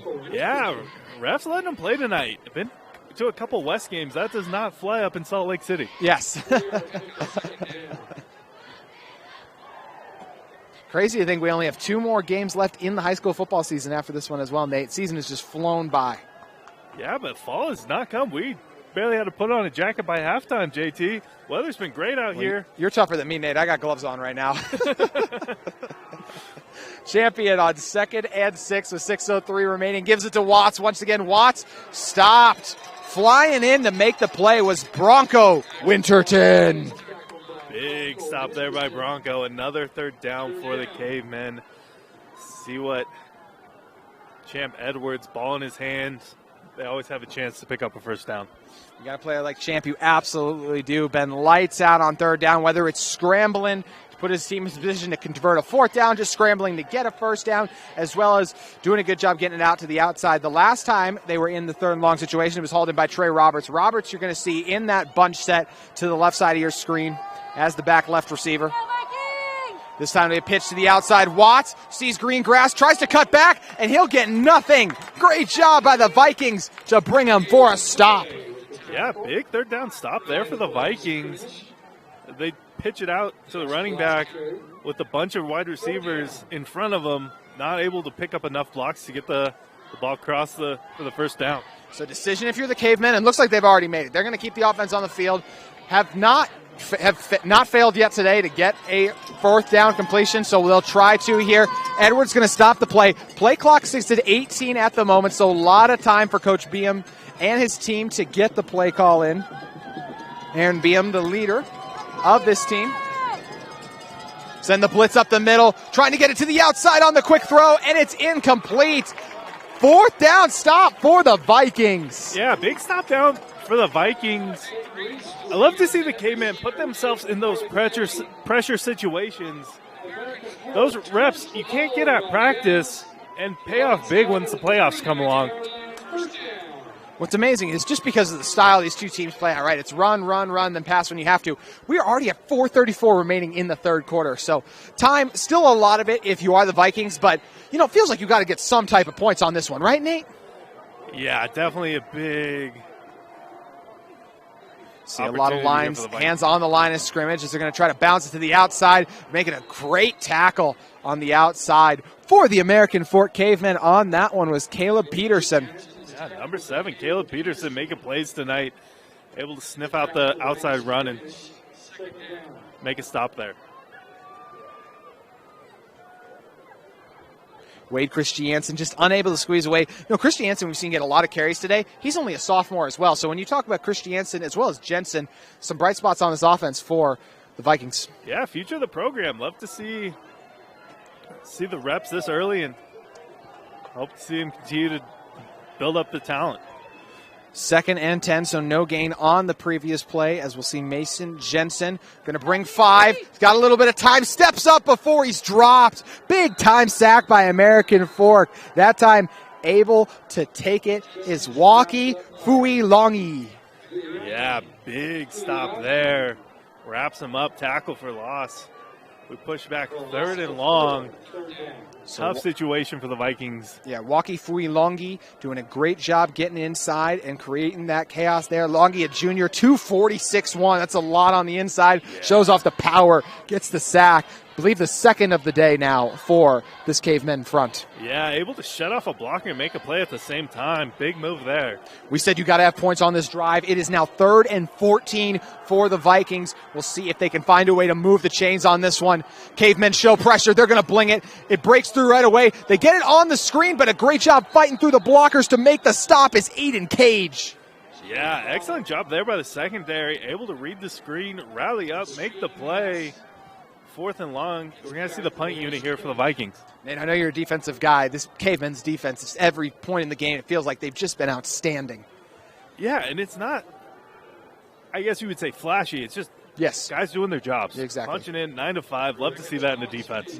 I mean, it's like the one on the previous sack, right? You're just breaking through, getting the interior pressure on the bull rush. No fancy spin move or anything, but you get the job done. That's what matters.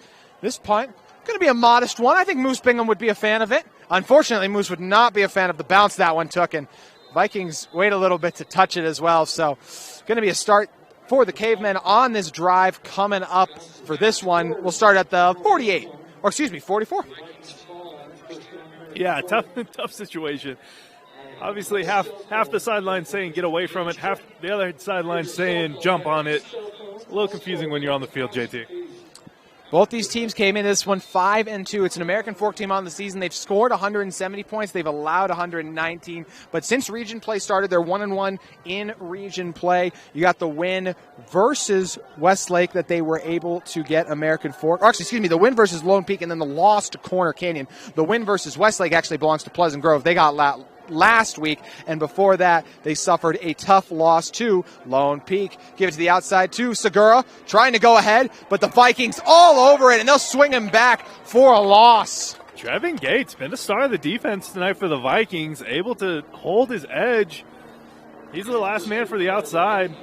Picks up a tackle for loss. Great move there. Gates leads this team in tackles, and you can easily see why based on plays like that. 1:48 remaining in this one. That'll put it at 2nd and 3. Only lost to 3 on that one. Actually made out pretty decently considering how far he got swung back, but you're going to let him keep the yardage based on the forward momentum, of course. Yeah, and watching what Cavemen like to do, 3 yards is going to put them in a tougher situation. Edwards with some time, clean pocket, looks to the outside, lost the ball in air, but then coming down with it, winning the 50-50 ball and nearly staying on his feet until he was dragged down. It was a great catch by Wade Stringham. Yeah, Makai Peterson fighting for his life on that deep ball, able to pull him down by the shoestrings. Big play there by the Cavemen. Love to see them being able to break out some explosive plays tonight. The longest pass of the day completed by Champion Edwards goes to Wade Stringham for, call it a 40-plus yarder on that one. And Stringham as well, it looked like at first he was trying to track the ball to the right, then he tried to track it to the left, then it looked like he lost it, bobbled it, and still came down with the catch. Yeah, and still had the breakaway speed to be able to pull away for the cornerback while doing that to get a handful of yards after the catch. Not surprising to see these Cavemen as well be willing to take their time on it. See two backs once again flanking. Gonna see the whistles blown at dead. 45 seconds left. Let's see, timeout American Forks. They just must have not liked what they had drawn up there. We're gonna step away and see what they come out with when we come back on KSL Sports Rewind.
Timeout with 45 seconds left in the third quarter here. The Cavemen just completed an explosive pass, setting them up deep inside the red zone once again. Wanted to burn a timeout, though. Didn't want to have a delay game or run something they weren't set up for success, but they were set up for success on the outside there by Jet Nelson. Yeah, two backs here. All day. Pockets breaking down, spinning out of it, able to get back to the line. A fantastic effort by Edwards. Yeah, number 55, Lucas Jackson, able to hold contain there. Keep the gain to 1 yard. Second and goal from the 9-yard line. Tricky situation to be in. Also want to go back to that play. I believe the big pass play, I believe I called Wade Stringham. There's two number 14s on this roster, so it was actually Jet Nelson was the one who hauled in. So a fantastic reception by Jet Nelson. Set up this red zone opportunity. You see the Cavemen going to the side. You see the Vikings come over. This is going to be the end of the third quarter, and we're going to see if the Cavemen are able to punch it in when we come back, stretch this one to over 20, or can the Vikings hold strong and force them to at least kick a field goal to try to stay in this game? Find out when we return on KSL Sports Rewind.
Back here, set for fourth quarter action here at Pleasant Grove High School. It's been a fun one so far tonight. It's one, too, the Cavemen have really dominated, but an opportunity to extend the lead here. We're going to see if they're able to do it in just a moment, and it's going to be a tough task for the Vikings to get a stop, but they'll have a chance to do it. JT Wistersill and Nate Carter taking you the rest of the way on the call with 12 minutes to go in our fourth quarter. About to get underway, Nate. Yeah, second and goal from the 9-yard line. We've seen the Vikings shut them out before. Let's see if they're able to do it again. Edwards been so electric tonight, including under center. He has one of his touchdown passes. This time, just going to be a give. And a great job on the stop by the Vikings as they're able to bring down Erdley. Yeah, a little high-low there in the backfield. Or gain a one on the play. So we look across at the play call, and we have a third down. Tough situation to be in. End zone, you can't open the whole playbook. You have a shorter field. Missed the field goal you attempted earlier as well, Nate. 11:26 to go here. Looked like they faked the give. Edwards, man in front of him. See if he tries to make a play with his legs. Just going to throw it up. Man, came open. Touchdown, but a flag came in late. We're going to see what that flag is. At the moment, Jace Hull has a touchdown. So Hull able to haul it in. We're going to see what that flag is for, though. Yeah, it looks like we have one on the line towards the line of scrimmage, and then one back as Cove Warner, number 4, had such great contain on Champ Edwards, keep him out of the end zone, and decided to hit him after threw the ball. Looks like we had a personal foul on the chop block, right, Nate? Is that what that was for? Was that? Could have been roughing the passer, was it? Yeah. No, we definitely saw roughing the passer. That was roughing the passer. Wow. Yeah. I didn't see Champion get hit that hard. Did you see him? It's such a gray area in how many steps you get. He was flying down. He threw the ball. I believe there was time to let up. And then the chop block down low. We get to see an exciting third down all over again, JT. Yeah, exactly. And it takes away an incredible throw by Champion Edwards as well. Pressure in his face, delivers it. This hole was open, but still a nice job. 3rd and 7, as you mentioned. We'll play it over. Second time tonight we've had offsetting penalties as well. Edwards looking, searching, going high, overshoots his intended target. It's going to be 4th and 7. Yeah, Viking secondary keeping their head on a swivel. Overthrown ball there. Dangerous situation when you have such a tight coverage behind. We see the field goal unit strutting out. You know, if you're the Cavemen here as well, I think offensive coordinator Micah Hunsacker as well as Aaron Beam, I think head coach, of course, of the Cavemen, I think you're a little disappointed in the execution. You know, your last touchdown came at the first play of the second quarter. Since then, haven't been able to punch it in. Add some more points with the field goals here. But, yeah, the Cavemen just haven't been able to capitalize as much as this game really wore on. They got off to a great start, but since then, just 3 points. Yeah, that's not ideal. Obviously, you have a couple more games this season, be able to work out some kinks here before you see the playoffs. Great learning opportunity. You're really not trying to bust open the playbook tonight. You're still pretty comfortable with where your defense is at and being able to hold the Vikings out of the end zone. We'll see what happens. And we're actually just going to keep it here as I don't think we have enough time to get to Brady, if I'm being honest, Nate, as we decided to talk that one over. So 11:09 left. It's a Vikings team that, like we mentioned, just hasn't been able to really get it going tonight. But if you're the Vikings, what are you trying to see at this point, especially if you're Jensen and just haven't had the night you were hoping in your first start? Yeah, Jensen's still getting live reps against a tough defense in the state. Definitely be able to talk to Coach, tell him what he's seeing out there, see if there's anything that he has that he might work out there. And obviously a situation for Coach Walking Horse to be able to see what he has in the future of this program. This is the Pleasant Grove team we talked about. They're 5-2. They're going to go to 5-3 more than likely after this one tonight. Still a lot of action to be played, I'll say, so never know what can happen. Unfortunately, falling out of bounds after catching that one is Will Frankham.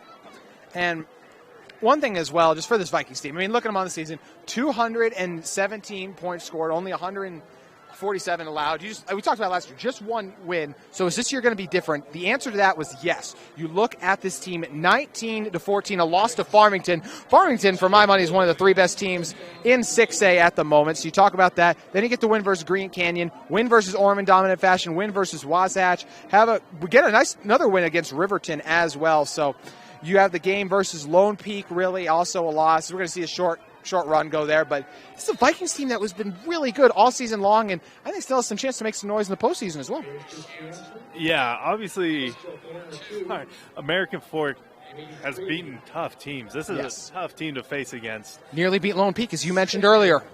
It beat Lone Peak in overtime. Yeah. This is such a big accomplishment. They did, my bad. Yes, they did beat Lone Peak. Thank you. Holding them off the board, being able to force them into field goal situations. Little victories here for the Vikings tonight as we see the program continue to grow. Talked about the win versus West as well. It's a tough Cavemen team to take on, especially when you're down your starting quarterback, Instaferry. Get a pass complete to the outside, and nifty moves made just short of a first down on that one by Will Frankham. Yeah, nice pickup there. Obviously, we were here for senior night, JT. I saw 9 at every 10 mark. This is a pretty young program still. Yes. Senior night, not that many kids got recognized. We still have a lot of returning production next year, and a team that's still trying to improve every day and compete in the state. Head coach of this Vikings, Taylor Walkenhorst, talked to us about that before game. Look, I had a bunch of sophomores out there last year, he said. This year, a lot different with the time they've been able to put into the weight room. Fantastic tackle made by the Cavemen defensive front there. Yeah, that's a tough situation to be in, but they're able to move the sticks. And we have a first down here for the Vikings. Will still be a first down. Hunter Clegg in on the stop there. Clegg got a touchdown pass on the night. I don't believe he's had a sack on the night, Nate, but, really good job by Clegg, obviously, still. Such an impact player on both sides of the ball. What do you admire most about Hunter Clegg's game? Yeah, he's physical. Obviously, the recruiter saw the talent. That's why he's headed to Stanford next year. He's trying to make moves. It's tough to influence the game as an edge rusher when we're seeing a lot of quick passes from the Vikings offense. They have tried to get it out quick. We'll see if Clegg can make a play this time. Pressure in his face, but just can't get to Jensen. Jensen rolling out, going to try to flip it up. Has his man on the outside. The best play of the passing game today is that one's hauled in. A nice catch. We've been seeing Sean Cottle's game a lot tonight on defense. That time able to make some plays on offense. But once again, Jensen, the escape artist there. Yeah, you love to see him be able to buy time and be able to look downfield while doing it. It's one thing just to run away from a defender, but it's obviously talent to be able to get the ball downfield. 9:08 remaining. Cottle got out of bounds there. Looked to be a messy handoff, just a messy play. And Clegg and the rest of the Cavemen all over it. Somehow Jensen was able to get back to the line, but that one was going nowhere. Yeah, obviously credit to the Cavemen defense being able to step up, swallowed it up at the line of scrimmage for a 2nd and 10. Doesn't it feel like today as well, Nate, that we've seen step forward in terms of something right for the Vikings offense and then a step backwards as well, whether it's a penalty, a negative play, just, one of those things they just kind of deal with, I think, when you're dealing with a change of quarterback as well. Yeah, young program, you can always shoot yourself in the foot. You want to see those mistakes get cleaned up. As we see that ball batted down as it's moving forward, incomplete pass. Brought the corner blitz that time, doing a good job flying in by Evan Agor.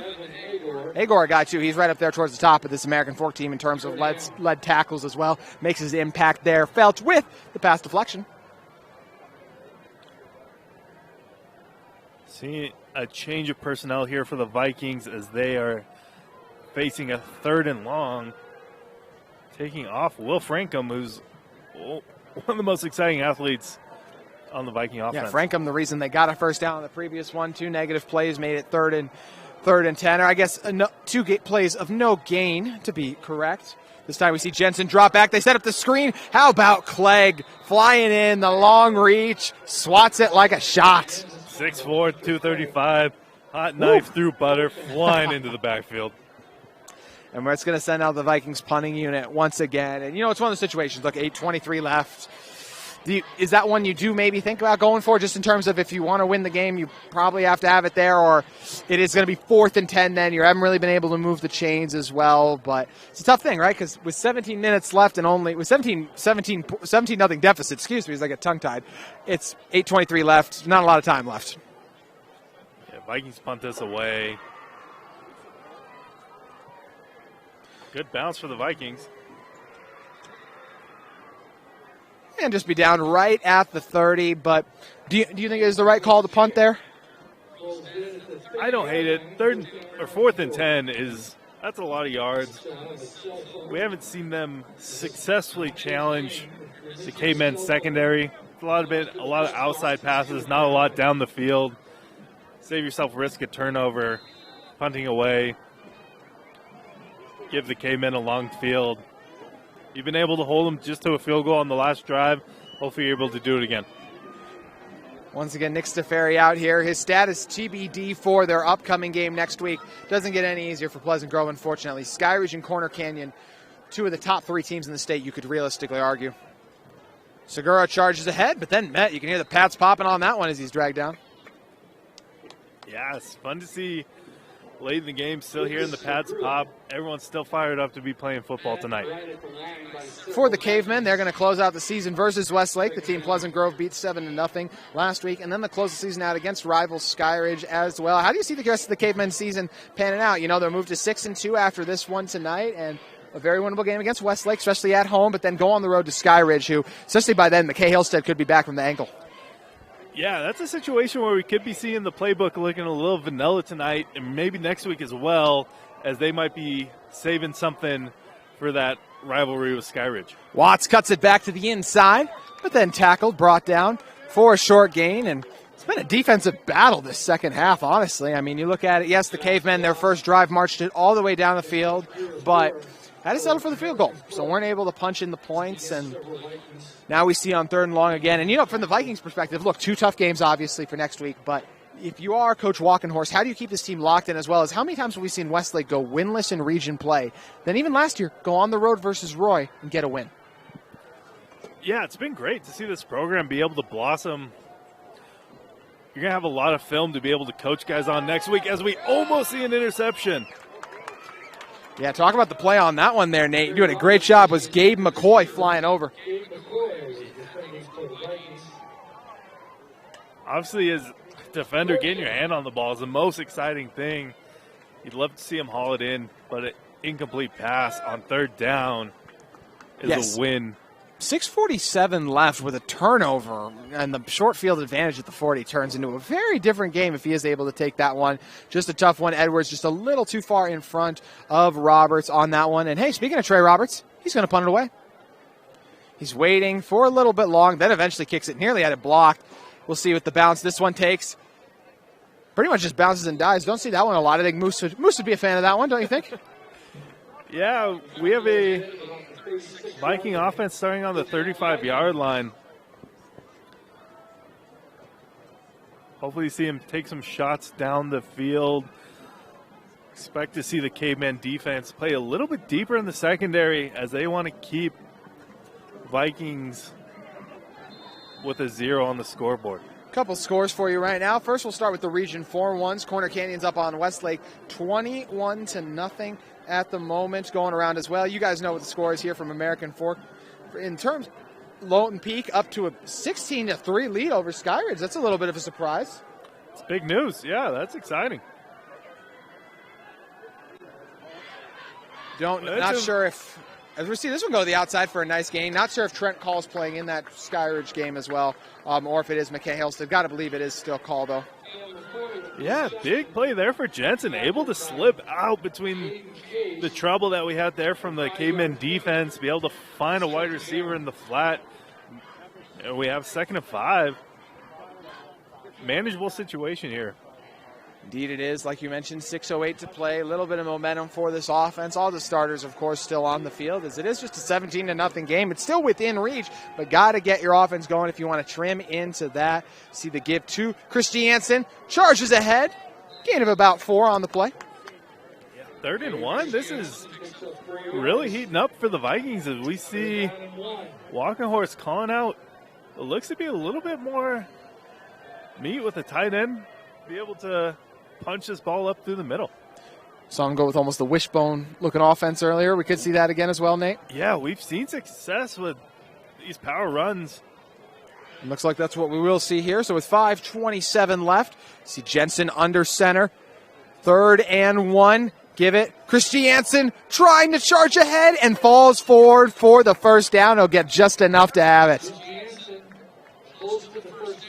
Yeah, it's fun to see the diversity on this Viking offense. We see them, they prefer to be in that four wide set, but able to strap it up, put some fullbacks out there on the field and punch it up for short yardage. Great versatility. Just under 5 minutes remaining now. Ball on the 46 for the Vikings offense, showing a little bit of light. And they've had a couple drives with multiple first downs. They just always end up stalling. This one going to be a quick throw to the outside for Jensen. A fantastic tackle made after that one was hauled in by Cannon Hale. Yeah, great to see. As I hope to see, we see Jensen cooling down. He's played almost a whole game so far. He's able to find wide receivers, hitting it on targets. We're not seeing the ball be overthrown. I believe that was for pregame jitters. Great to see him develop out here tonight.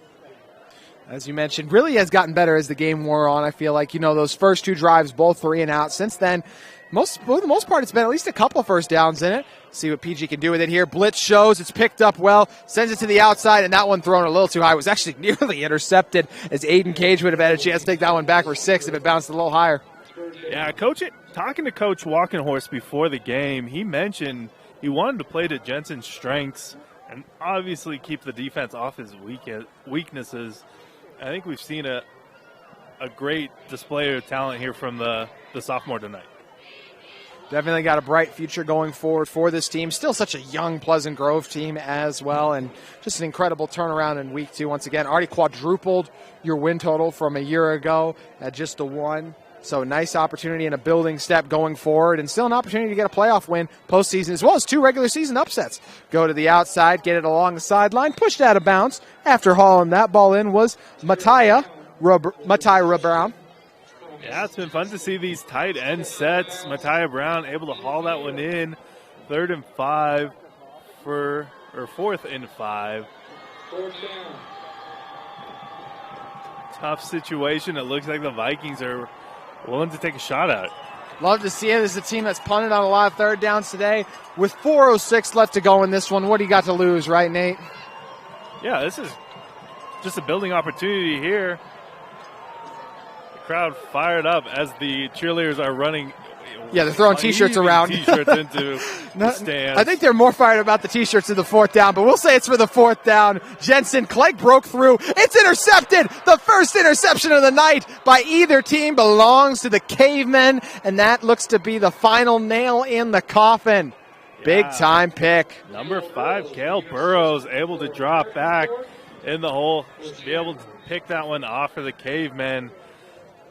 I think reasons we haven't seen the Vikings air it out down the field as much as it's tough to throw on this Caveman defense. Indeed it is. Cale Burrows, the one with the interception, will pick it up from what looks to be the 48 in a moment, but first stepping away, injury timeout on KSL Sports Rewind. For over 25 years, Salt Lake Running Company has helped people of all ages and levels find the gear they need to start their fitness journey. From a free custom shoe fit analysis to a premium assortment of footwear and workout essentials, SLRC is a top 10 run shop in America. Locally owned, locally operated at 5 locations along the Wasatch Front, SLRC is there to help you gear up and get out. Visit a store near you or shop online at slrc.com.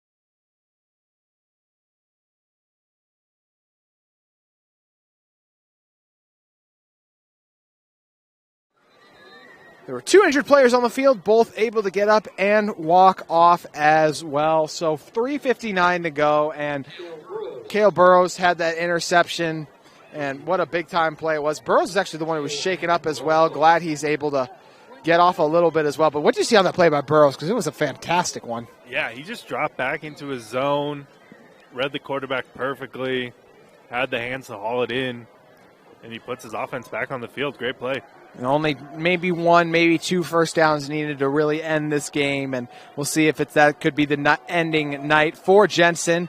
Charging ahead, tough yardage gotten there by Jacob Eaterly. Yeah, Jensen breaking multiple arm tackles as he runs for 8 yards there. Great play. The tackle for the Vikings. 8-yard pickup.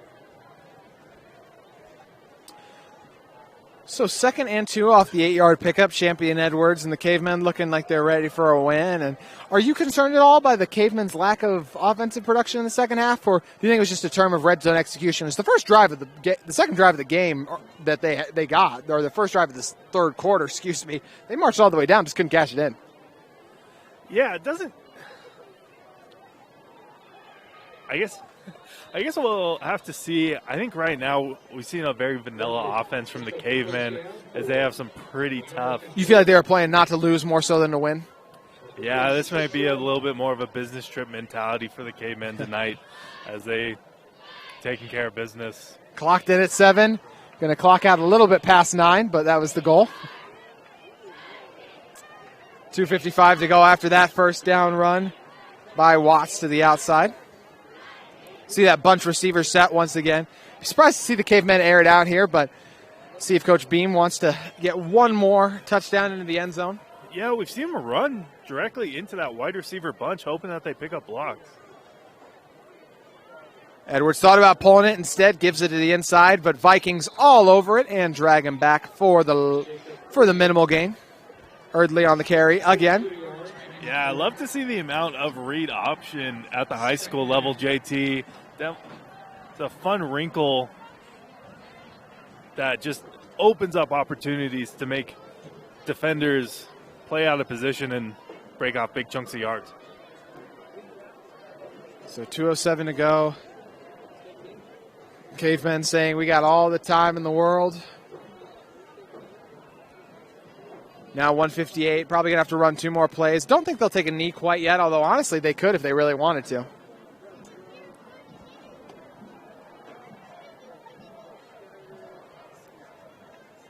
Edwards gives it.